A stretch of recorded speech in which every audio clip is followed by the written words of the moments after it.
on the other side, and a friend of mine see that whole accident happen. He says, you flew about 30 feet up, flipped a couple times and fell down. He says, I thought you were dead. Oh, wow.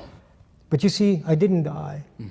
There was somebody protected me at that time. And at that time you did not know God was protecting I did not know. I was leaving, at that time I owned a motorcycle store in Fort McMurray. And I was living my dream. I had motorcycles, I rode motorcycles, I was part of the motorcycle scene in Fort McMurray. I was, the dealer. I became Harley-Davidson dealer, which means not just fixing motorcycles, having the official sign, franchise, selling brand new product and so on. And that was always my dream. Yeah. But as the life went on, you see, there was difficulties were in my life and unresolved things which I didn't care about. And the little question came in my mind from time to time, what's going to happen when you die one day? That question just surfaced in my mind. And I remember I sat in my office, nobody was there, and I thought about it. And I go, well, if there is such a thing as heaven and hell, I don't know, it's what my grandma used to tell me. Yeah. So I thought, well, if I die, I think I should end up in, I think I should end up in heaven, because I never killed anybody, I never raped anybody, I'm not like the bad people, but I made a lot of bad things, but I never did that bad things, I thought. I thought I'm a kind of, okay, if there is heaven, I kind of will make it, I think, yeah. And so anyway, so what happened here that, lives and challenges and difficulties, and I could never answer this question clearly. And one day we were invited to drama. The person who introduced me, one of the people, to the drugs, he got saved and born again. I didn't understand that, okay? But he was a totally different man. His name was Don Minard, and we called him Trooper, and he lost everything and he left town, and he comes 2 years later and he was a new guy. And I couldn't stand him because I couldn't understand him, you see. Yes. Because like something was like blowing out of him, and I didn't understand. I didn't want to have nothing to do with him. I didn't want to have nothing to do with him. It was like freaking me out, you see. And he invited us to this drama. And me and my girlfriend, we were not married, we were living together. I did everything backwards. Whatever the Bible says, I did everything backwards in my life. And so anyway, they invited us to Heaven's Gates, Hell's Flames. It was a drama.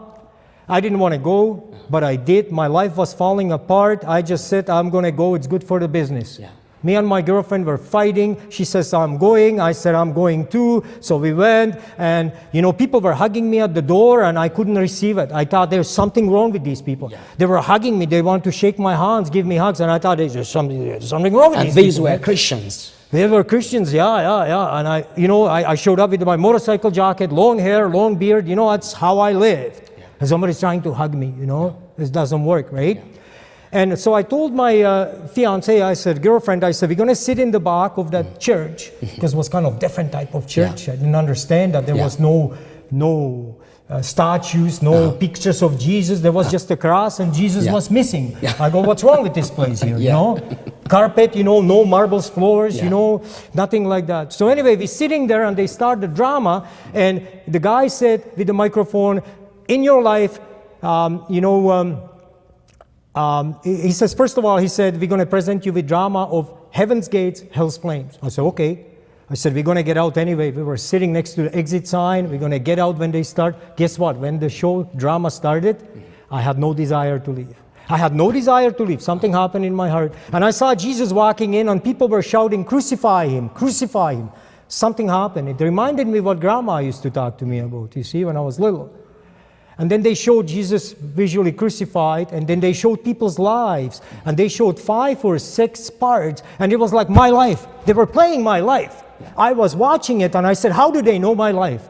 And on the end of that, the guy goes up with the microphone, and he says, in your life, in our life, there was a lot of people, and they said, everybody has to make the most important decision. There's one most important decision. When we stand in front of God, we're going to answer one question. Did you receive Jesus, or did you reject him? Nothing in between. And I always lived in between someplace, you see? Always in between.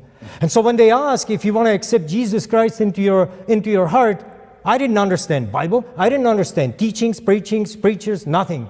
I stood up in the back, but the funny thing is, my girlfriend, at exact same split of seconds, stood up also. And I was shocked. She stood up, I stood up.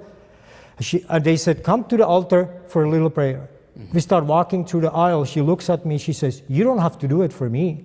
I said, I'm not doing it for you, I'm doing it for myself. You see, we were fighting, you see. I accepted Jesus Christ at that moment, my brother. And at that moment, from that moment, two things happened. Yeah. Peace of God came into my heart, what I never had before. Amen. From that moment, I know what's going to happen. If I go outside here today and I drop dead, I'm with the Lord.